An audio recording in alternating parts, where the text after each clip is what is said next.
할렐루야. 아멘. 하나님께서 오늘도 우리에게 크나큰 은혜를 베풀어 주실 줄 믿습니다. 아멘. 코로나 이후 한 조사 기관이 실시한 연구 보고서에 따르면 한국 교회에 대한 세상의 신뢰도는 완전히 바닥이 되었다라는 결과가 나타났습니다.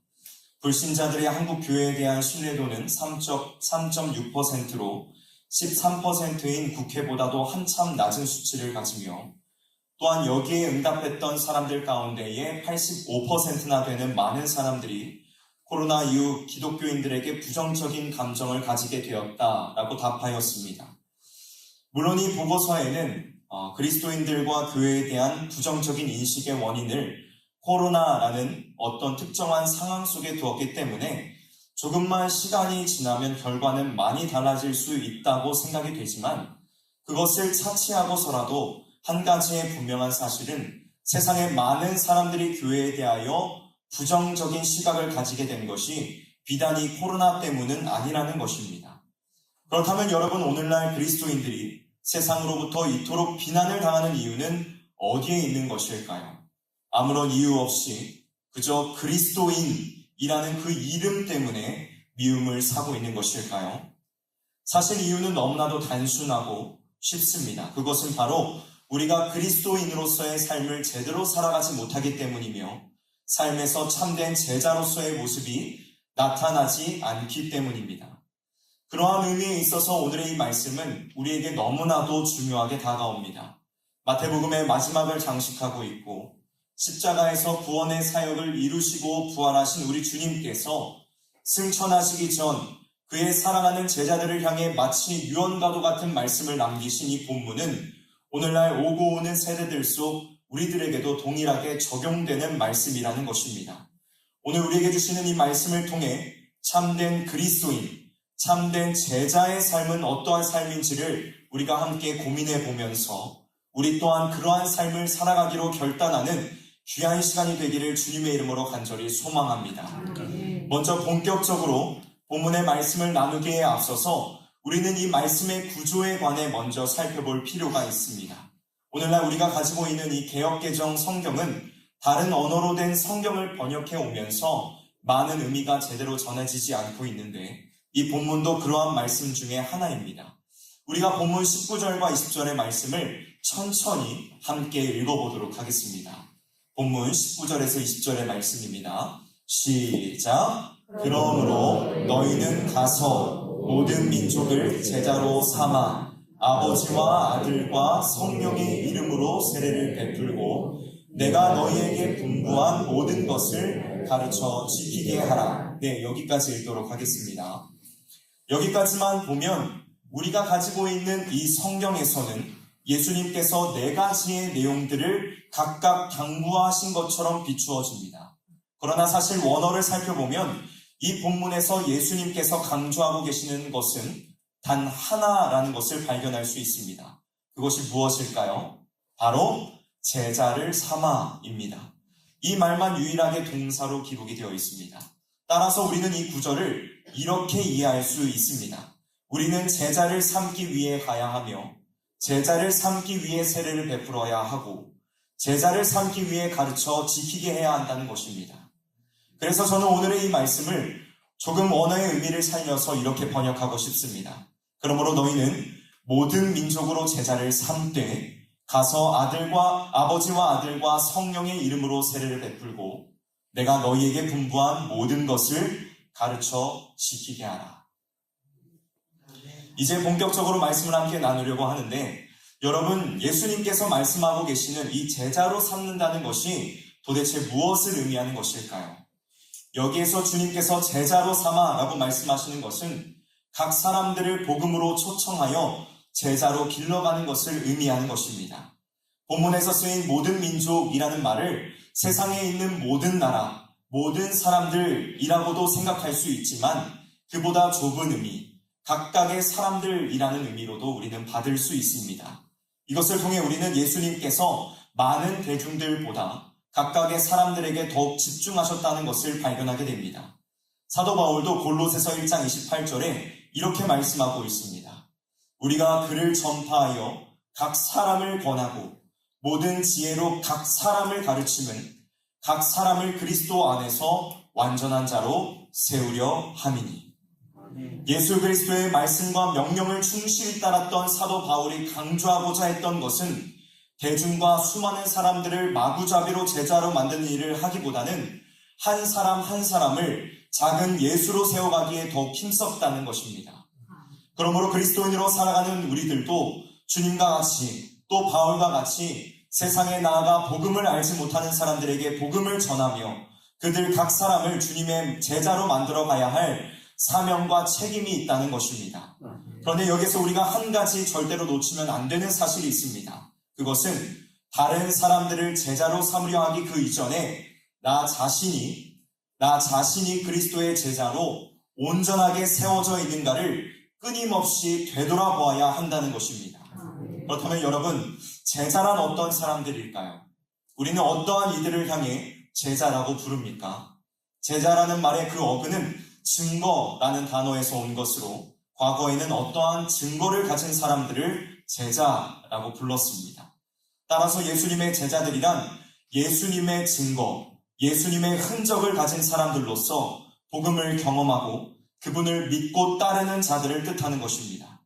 예수님께서 사역하는 당시 그분을 따르던 사람들은 셀 수 없이 많았습니다. 오병이어를 행하신 후에 많은 사람들이 주님을 따랐고 예루살렘으로 입성하시는 주님을 환영하기 위하여 많은 사람들이 마중을 나왔습니다. 그런데 여러분, 우리는 이들 모두를 제자라고 부릅니까? 아니요, 그렇지 않습니다. 우리도 그들을 제자라고 부르지도 않을 뿐더러 성경에서도 마찬가지로 이들을 향해 제자라고 부르지 않으며 이들을 그저 무리라고 부르고 있습니다. 이것은 교회에서도 마찬가지입니다. 교회 안에서도 주님의 말씀에 충실하게 반응하고 주님의 말씀에 순종하는 제자가 있는 반면에 주님을 따라가는 것처럼 모습만 보이는 무리가 있다는 것입니다. 우리는 이들을 진정한 그리스도인이라고 부르지 않으며 표면적인 그리스도인이라고 부릅니다. 그렇다면 여러분, 예수님을 따르는 참된 제자들은 어떤 특징을 가질까요? 먼저 제자는 자신이 사랑하는 모든 것을 버리고 따릅니다. 진정한 제자는 어떠한 모습을 가진다고요? 자신이 사랑하는 모든 것을 버리고 따르는 자들입니다. 참된 제자는 자신의 육체의 욕심을 위하여 살아가지 않습니다. 그들은 물질과 명예, 인기와 권력, 세상에서 자신이 사랑했던 모든 것을 다 내어버리고 주님을 전심으로 따릅니다.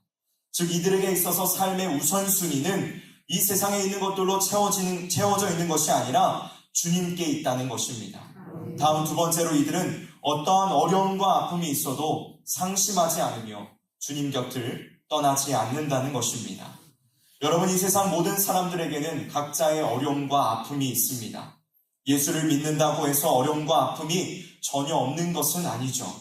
하지만 예수님을 따르는 진정한 제자들은 어떠한 어려움과 아픔이 있어도 절대로 낭망하거나 낙심하지 아니하고 믿음으로 나아가며 주님 곁에 머물러 있기를 지속하고 기뻐한다는 것입니다. 사랑하는 성도 여러분, 여러분은 참된 제자입니까?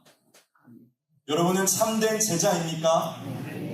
바라기는 우리 성실의 모든 성도님들이 먼저 주님의 참된 제자가 되어 앞서가신 주님의 모습을 따르며 또한 세상으로 나아가 복음을 알지 못하는 그 사람들을 또 다른 제자들로 삼아가는 주님의 신실한 자녀들이 될 수 있기를 우리 구주 예수 그리스도의 이름으로 간절히 축복합니다.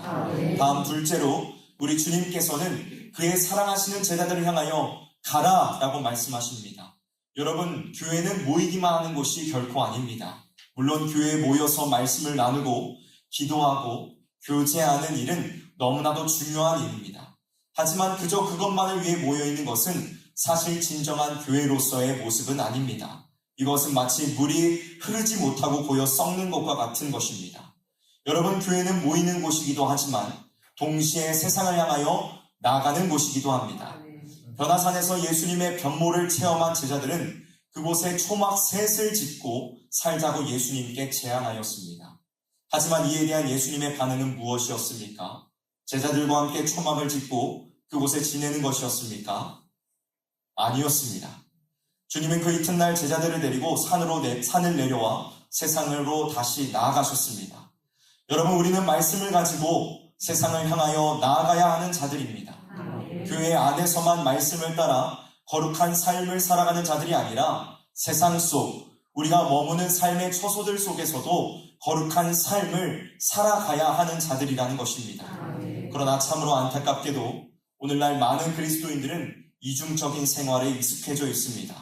교회에서의 신앙이 좋고 거룩한 삶을 살아가는 것 같은데 실제의 삶을 들여다보면 그러지 못한 삶을 살아가는 자들이 참으로 많다는 것입니다.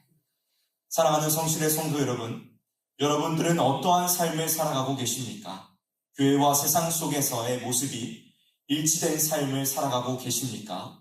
우리가 평생에 이루어야 할 가장 큰 과업 중에 하나는 예수 그리스도의 모습, 그분의 성품을 닮아가는 것으로 교회에서뿐만 아니라 우리의 생활, 가정과 직장, 학교와 같은 곳에서도 그것이 드러나야 한다는 것입니다. 하나님의 사랑을 받는 성실의 성도 여러분, 교회에서만 빛과 소금이 되지 마시고 세상에서도 빛과 소금의 역할을 감당하며 삶에서 하나님의 영광을 드러내시는 저와 여러분들이 되시기를 주님의 이름으로 간절히 소망합니다. 셋째로 우리 주님께서는 그의 사랑하시는 제자들을 향해 세례를 베풀라라고 말씀하십니다. 여기에서 세례를 베풀라는 것은 문자 그대로 아무나 붙잡고 머리에 물을 부어 세례를 베풀라는 것을 의미하는 것이 아닙니다. 여기에서 세례를 베풀라는 것은 그리스도와의 연합을 의미하는 것으로 근본적인 삶의 변화가 이루어짐을 말씀하고 있는 것입니다. 예수님께서 말씀을 전하시던 당시 그리스도인으로서 세례를 받는다는 것은 목숨을 건다는 의미를 담고 있었습니다. 이들은 그리스도인으로서 세례를 받는 순간 유대인 무리들로부터 출교당할 것과 사람들로부터 핍박과 멸시, 죽임을 당할 것을 각오해야만 했습니다. 여러분, 우리는 그리스도와 연합되었다는 이 사실에 대하여 무가치하다거나 단순한 것으로 생각해서는 안 됩니다. 이것은 나 자신이 예수 그리스도와 함께 죽고 사는 것을 뜻하는 것으로 나의 죄성을 진심으로 깨달으며 예수 그리스도를 온전하게 믿고 따르는 것에 대한 분명한 결단을 의미한다는 사실을 우리는 기억해야 합니다. 여러분, 우리가 어떻게 구원을 받게 되었습니까? 우리가 어떠한 자격이나 공로, 의의가 있어 구원을 얻게 되었습니까? 우리에게 어떠한 능력이나 힘이 있어서 그것으로 구원을 쟁취하였습니까? 아니요, 그렇지 않습니다. 오직 예수 그리스도께서 자신의 보혈의 피로 주신 은혜로 구원받았다는 사실을 우리는 늘 기억하며 날마다 나 자신을 십자가 앞에 못 박고 나의 자아를 철저히 죽이며 겸손하게 살아가는 저와 여러분들이 되시기를 주님의 이름으로 간절히 소원합니다. 주 안에서 사랑하는 성도 여러분, 그리스도와 연합되었다는 것은 구원받기 이전 옛사람과의 작별을 의미하며 주님 안에서 새롭게 창조된 새 사람으로서의 거듭남을 의미하는 것입니다. 우리는 더 이상 나의 삶의 주인이 아닙니다. 우리의 삶의 주인은 오직 주님이시라는 사실을 기억하며 주님께 접붙임 바 되어 스스로를 낮추며 살아가는 저와 여러분들이 되시기를 우리 구주 예수 그리스도의 이름으로 간절히 소원합니다. 마지막 네 번째, 주님께서는 그의 사랑하시는 제자들을 향해 가르쳐 지키게 하라 말씀하십니다. 예수님께서는 오늘 본문 20절에 이렇게 말씀하시죠. 우리가 함께 읽어보도록 하겠습니다. 20절 말씀입니다. 시작. 내가 너희에게 분부한 모든 것을 가르쳐 지키게 하라. 볼지어다 내가 세상 끝날까지 너희와 항상 함께 있으리라 하시니라. 아멘. 주님께서는 아무 내용이나 사람들에게 가르치라 라고 말씀하신 것이 아닌 주께서 분부하신 그 모든 것을 가르쳐 지키게 하라 라고 말씀하셨습니다. 그렇다면 여러분, 우리는 무엇을 가르쳐야 할까요? 또 무엇을 지켜야 할까요? 그것은 마태복음 22장 37절에서 40절 말씀에 잘 드러나고 있습니다. 몇 장 안 되니까 한번 찾아볼까요? 마태복음 22장 37절에서 40절 말씀입니다. 마태복음 22장 37절에서 40절 말씀입니다. 제가 가진 성경으로는 신약성경 38페이지에 있습니다. 마태복음 22장 37절에서 40절 말씀 함께 한 목소리로 읽도록 하겠습니다.